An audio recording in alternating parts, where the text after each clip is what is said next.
Good morning children. तो आज हम स्टार्ट करेंगे रिफ्रैक्शन ऑफ लाइट। इससे पहले we already discuss about the phenomena of reflection of light. Okay, now today we will start refraction of light. Now let's start refraction.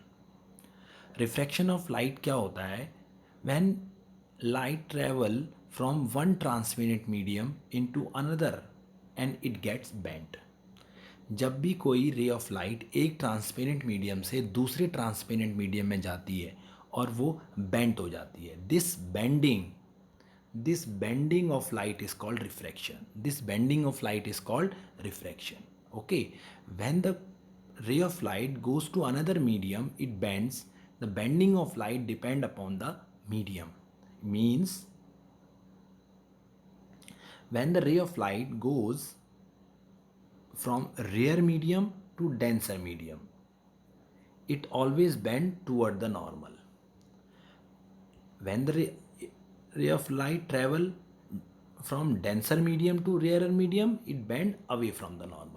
यानी कि जब भी एक रे ऑफ लाइट, जब भी फर्स्ट केस में जब ray of light rare medium से डेंसर मीडियम में जाएगी, वो हमेशा टूवर्ड्स द नॉर्मल मुड़ जाएगी।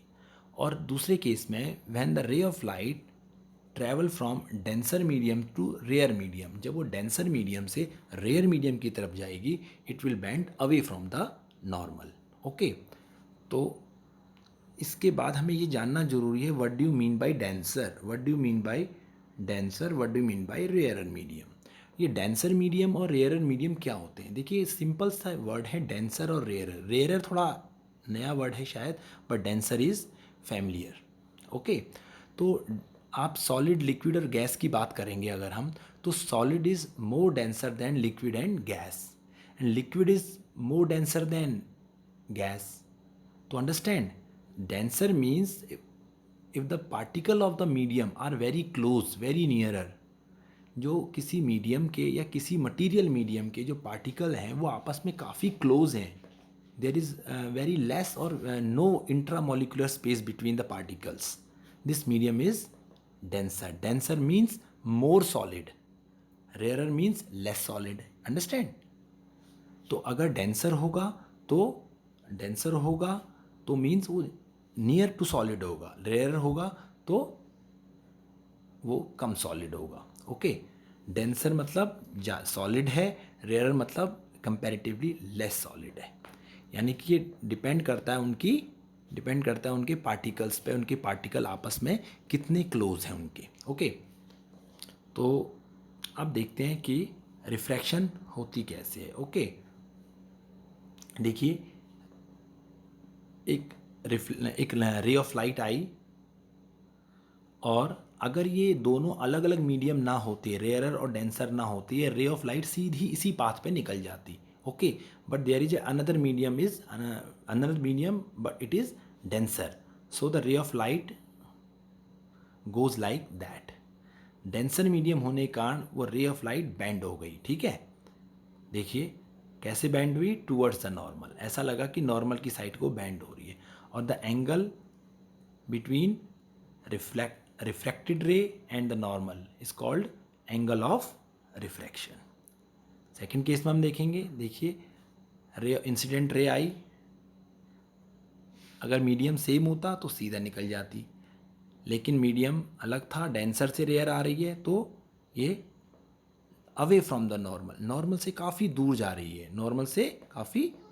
रही है, तो it is the angle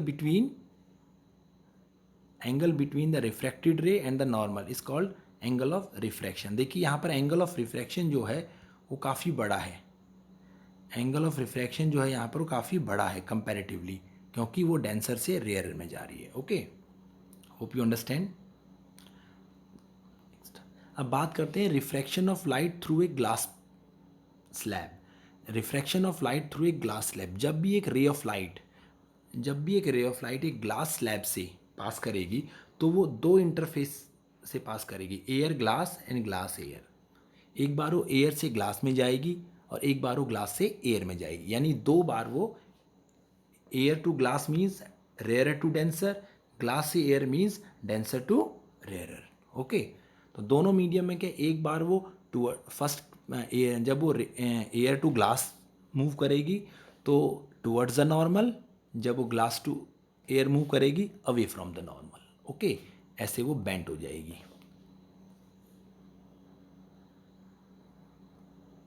okay, चलिए हम देखते हैं।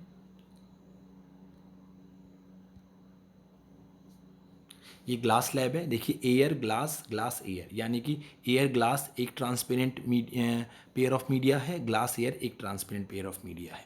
तो दोनों में क्या है, एक में रेयरर डेंसर, यहाँ डेंसर रेयर। तो देखिए रे of light I, it is incident ray.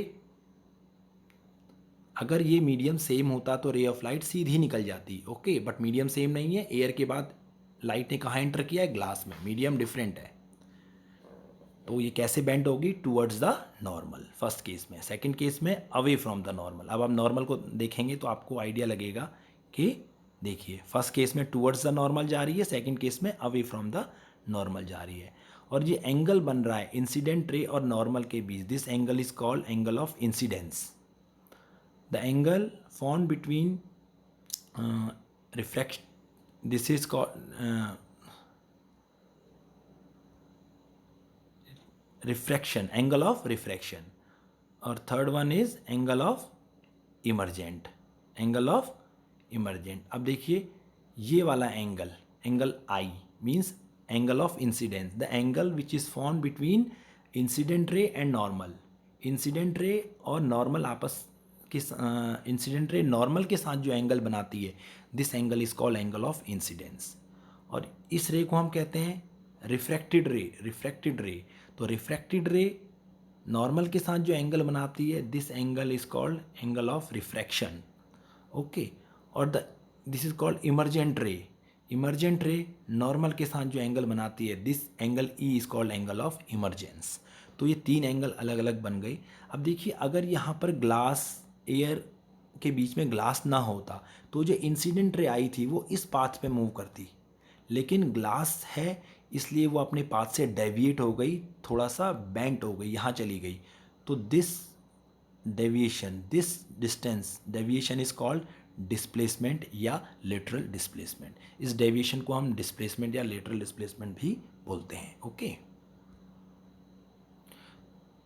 तो ये था refraction, refraction of light through a rectangular glass slab. Okay,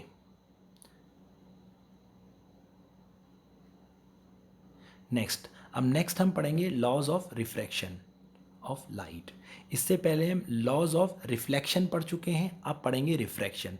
देखिए रिफ्रैक्शन का पहला नियम रिफ्लेक्शन के जैसा ही है, सेकंड नियम के जैसा, लॉ के जैसा। देखिए क्या है ये, the incident ray, the refracted ray and the normal to the interface of two transparent media at the point of incidence all lies in the same plane, all lies in the same plane. Okay, but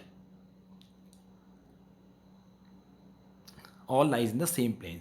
तो ये इसका पहला law है, law of refraction का जो पहला नियम, it is same as it is reflection का नियम है। इसको आप इस तरीके से भी लिख सकते हैं, the incident ray, refracted ray and the normal all lies in the same plane. Okay, enough, it is also enough. Second law, second law जो है it is very very important, it is very very important. Second law बहुत important है, ये इससे related exam में जरूर कोई ना कोई क्वेश्चन हमेशा पुट किया जाता है। The ratio of the sine of angle of incidence to the sine of angle of reflection is constant, constant for the light of a given color and for the given pair of media. This is second law is also called law of Snell's law of refraction. जो refraction का जो second law है उसको हम Snell's law भी कहते हैं। उसमें स्नेल्स लॉ क्या बताता है हमें, sine of angle of incidence to the sine of angle of refraction is equal to, always equal to constant. This constant is called, this constant is called refractive index. This constant is called refractive index और absolute refractive index. अब हम इसके बाद refraction के loss के बाद बात करेंगे सीधा रिफ्रैक्टिव इंडेक्स की. ओके, द रिफ्रैक्टिव इंडेक्स और absolute refractive index of a medium is the ratio of the speed of light in air और vacuum to the speed of light in medium. देखिए, speed of light in air और vacuum लिखा है. Air और vacuum अलग अलग हैं, but the speed of light is nearly same in air और वैक्यूम ऑल्सो. वैक्यूम और एयर में जो स्पीड ऑफ लाइट है वो सेम रहती है. ओके, तो जब भी हम एयर का और वैक्यूम का दोनों के लिए कभी हम रिफ्रैक्टिव इंडेक्स की बात करते हैं तो हम सेम लेते हैं. ओके, हम सेम लेते हैं. और स्पीड ऑफ लाइट भी जो है इसमें सेम होती है.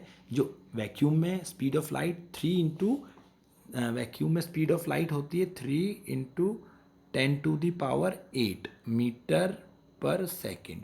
और नियरली यही स्पीड ऑफ लाइट आपकी एयर के केस में भी होती है. तो ऑलमोस्ट वैल्यू सेम है तो हम सेम लेते हैं. ओके, तो speed of light in air upon speed of light in vacuum upon medium. तो the relative refractive index of medium 2. तो ये जो आया इसको हम क्या बोलते हैं? रिफ्रैक्टिव 2:1 का मतलब क्या है? Refractive index of medium 2. And 2:1 means refractive index of medium 2. अगर हम एयर और ग्लास, अगर कोई रे ऑफ लाइट पहले एयर से ग्लास में गई है तो हम लिखेंगे N21. N21 means refractive index of glass with respect to air. और speed of light in medium 1, यानी कि speed of light in air upon speed of light in glass.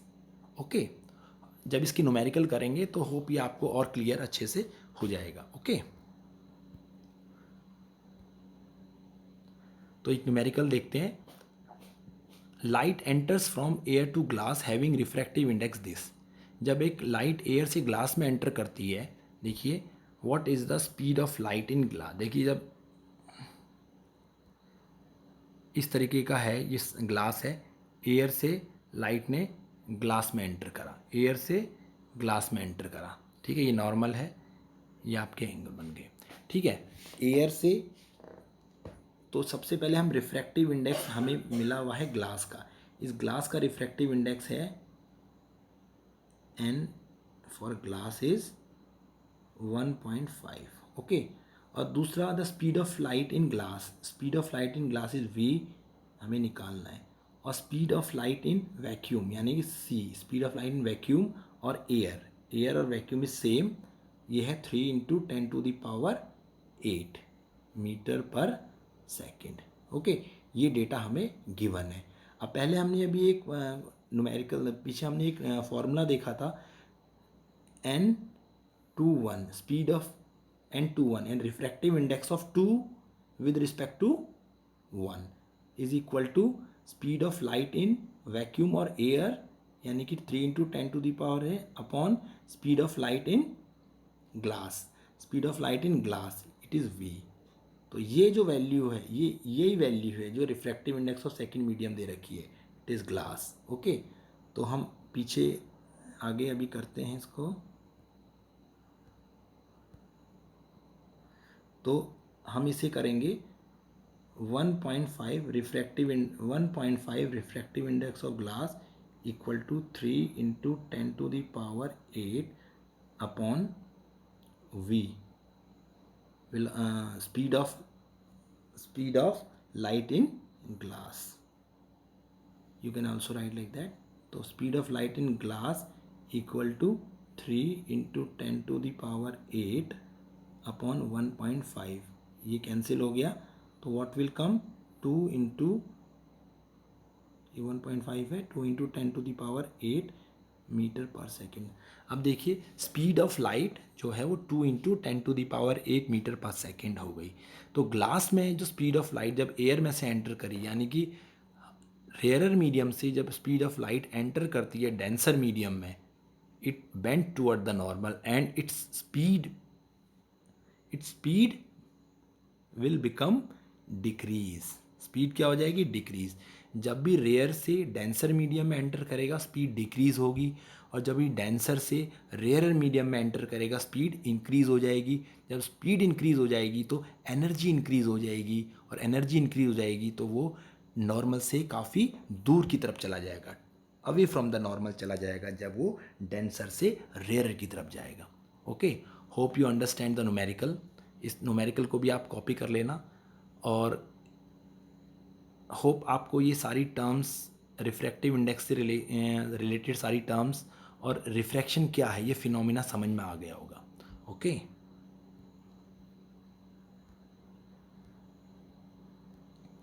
Thank you.